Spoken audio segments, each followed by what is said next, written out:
What do you want to be when you grow up? I want to be a social worker. Scientist. A lawyer. Like either a musician or like a psychologist.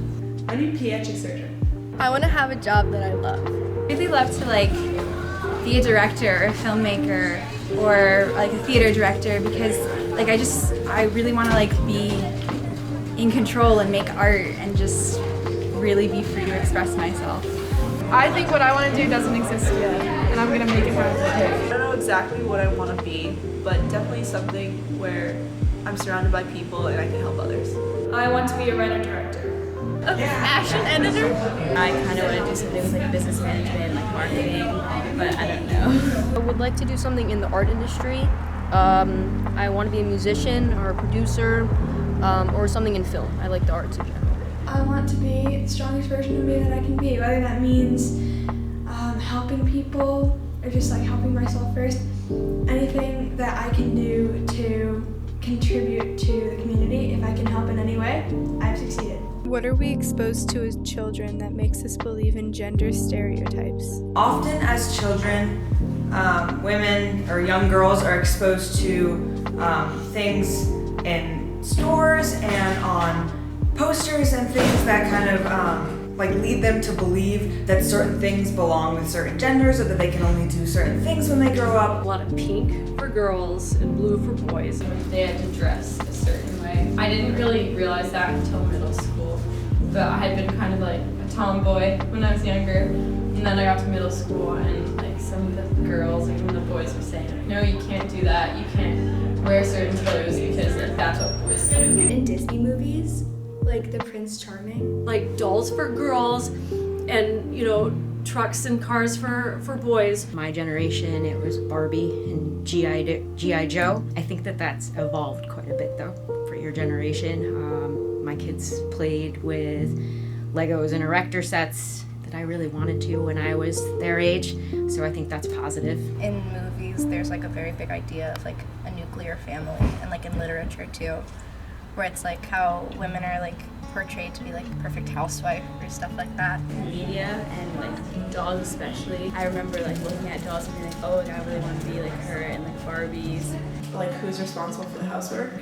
For me, it was always the females. Whenever we went to any gatherings or anything like that, it was always the females worrying about all that stuff. So that definitely defined a gender role for me. All of the storytelling that we listen to, that we're exposed to, reinforces certain expectations about gender in one way or another. Being deliberate about how we're representing gender is one of the cures for maybe some of the more negative stereotypes we've learned. I feel like we're exposed to a world where it's a lot easier for us to trust men than women because we feel like they're larger roles, more powerful roles in society. If we got rid of that stigma that men are in more powerful roles, children would more easily trust both genders. Girls' clothes are frilly and have ruffles on them, and boys have monsters and dinosaurs and trucks. That's even just from the outset. I think when we're little, we're told that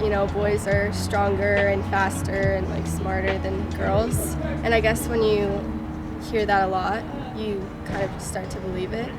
Why is there no gender equality in the world?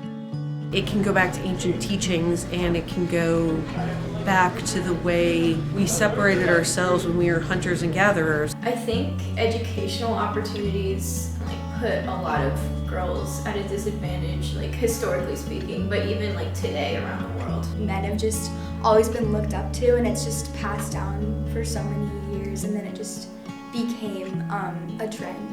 We're in a cycle of the people in power replacing themselves with people that act and look the most like them, and so the cycle of inequality is just continuing to go around and around. I think that women are underestimated a lot, and people just don't think that they're able to do what men can do, even though we definitely can.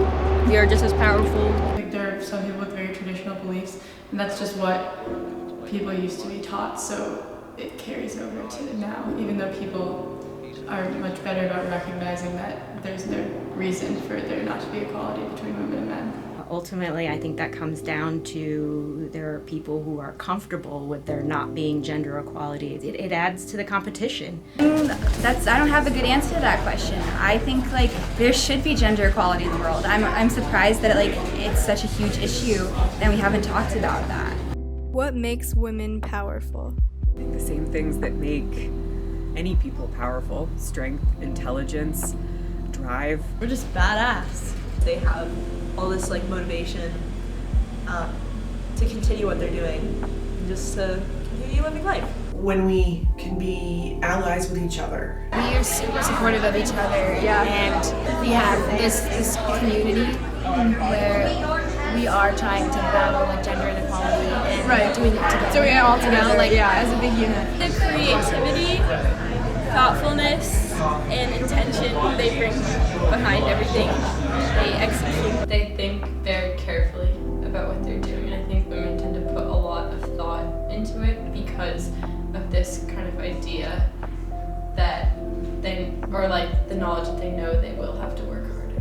Our ability to defy the odds and not let someone say no to us. When we can be together, I think that's when we're the most powerful. Now more than ever, we have the opportunity to use our voices and to talk out, to make change like with society and with the world we live in. Versatility, ability in anything, like we can do anything. The family thing, we can make babies, but we can also kick ass in the sciences.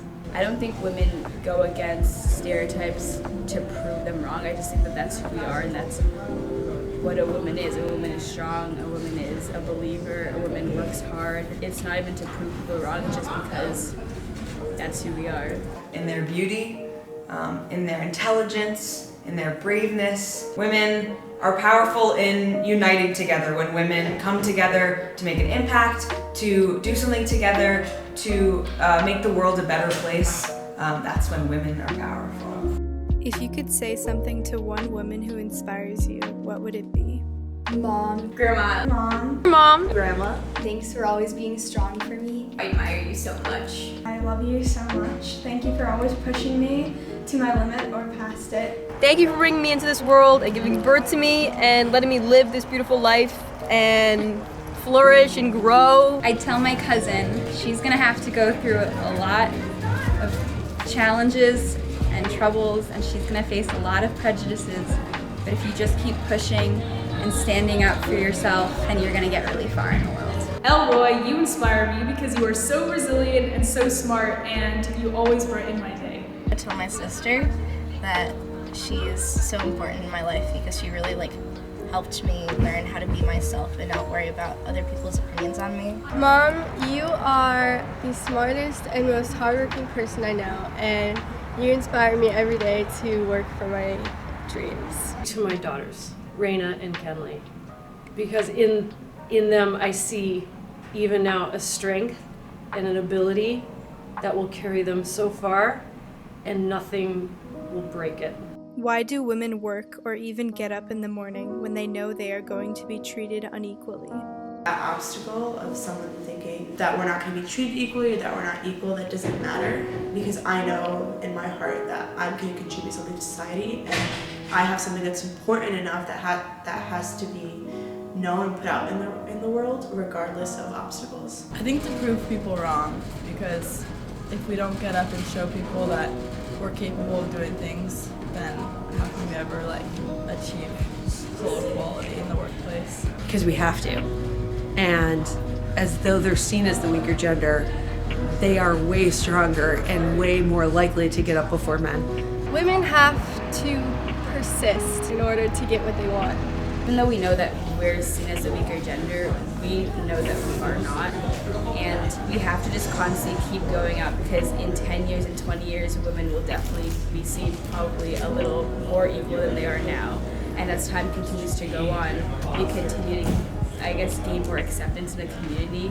And if we don't get out of bed in that morning, then that's letting all the people who are doubting us know that we're not strong, and telling them that they're winning when they're really not. When women are reminded that there's this like inequality, that's what motivates them to kind of fight for it? Because women know that one day there's going to be a moment when we realize that all of our hard work, every single moment that we have decided to keep going even through inequality, is going to come out to a moment when all women can come together and just be so powerful and strong and empowered that it's all going to be worth it for that one moment. Women get up in the morning because we know that we have good ideas and we have projects that we need to create and we have stories we need to tell. And I think women are amazing because female trailblazers looked adversity in the face and said, I'm just going to do it anyway. And that is what differentiates men from women.